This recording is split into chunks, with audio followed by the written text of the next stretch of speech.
సూర్యాపేట జిల్లా కేంద్రంలో private hospitals వైద్య ఆరోగ్య శాఖ అధికారులు వరుస దాడులు చేస్తున్నారు. నార్మల్ డెలివరీ జరిగే అవకాశం ఉన్న అధిక సిజేరియన్లు చేస్తున్నారన్న సమాచారంతో తనిఖీలు చేశారు అధికారులు.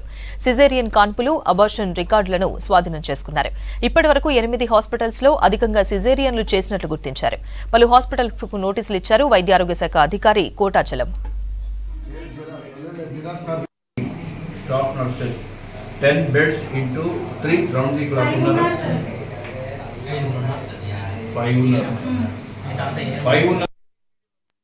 ప్రభుత్వ ఆదేశాల మేరకు స్టేట్లోనైనా జిల్లాలోనైనా సిజేరియన్ సెక్షన్ రేట్ అంటే కోతల ద్వారా కాన్పులు చేయడం అనేది ఎక్కువ పర్సెంటేజ్లో ప్రైవేట్ ఆసుపత్రుల్లో ఉందనే ఆలోచనతో, ఆ పర్సెంటేజ్ తగ్గించాలనే ఆలోచనతో కొన్ని ఆసుపత్రులు ఏవైతే 100% దగ్గరలో ఉన్న ఈ 11 హాస్పిటల్కి మేము మెమోలు జారీ చేయడం జరిగింది.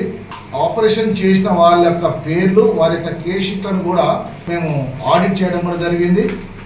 చేసిన దాంట్లో ఏ ఒక్క తల్లికి, ఆపరేషన్ జరిగిన తల్లికి సరైన కారణం చూపించినట్టయితే చూపించాలనే విషయాన్ని తెలియజేసుకుంటూ మేము నోటీసులు ఇవ్వడం జరిగింది.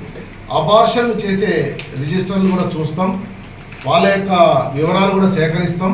జస్ట్ వారం రోజుల క్రితమే మేము తుంగతుర్తిలో అబార్షన్లు చేసే మాకు సస్పీషియస్ పర్సన్ని థర్డ్ పార్టీతో అంటే తెలిసింది, మాకు పోయినాము, చూసినాము, పోలీస్ కేసు చేసినాము, ఎఫ్ఐఆర్ కూడా మేము బుక్ చేయడం జరిగింది. ఎట్టి పరిస్థితిలో మీరు ఆ పద్ధతిలో మాత్రం నడవడం అనేది లేదు.